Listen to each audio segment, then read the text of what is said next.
Lífrænt frá Englemar. Netto.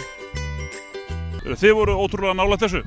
Já, þetta var grátlegt því að við vorum, fannst mér heilt yfir sterkari í þessu leik en það sem var eitthvað fallega, við nýttum okkur ekki þessi fjölmörgu færi sem við fengum með leiknum. En strákarnir spiluðu mörguleiti bara mjög vel í dag en því miður þetta féll ekki með okkur, það er alltaf sem bara vildu meira. Það skildi á milli og þeir bara verðskulda þetta og ég óska þeim bara til hamingju með þennan stóra áfanga í sögu félagsins. En þetta sumar hjá okkur, það er nú búin að vera mikil stemming í liðinu og góð umgjörð. Já, þetta er alltaf mikill uppleið í vonum og heimamenn ég hef sagt áður uppleiða svolítið ævintýri. Þessum klúbbi er allir vegið færir, það er rosalega flott umgjörð í kringu lið og vel áttu staði hérna og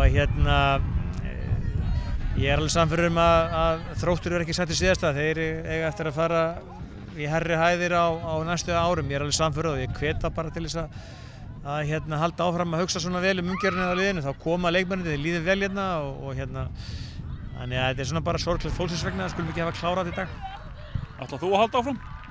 Samningurinn minn er útrunninn og ég hafði hugsað mér að taka mig bara pásu frá þjálfun núna í ár af persónulegum ástæðum en svo er aldrei að vita hvað gerist í framtíðinni.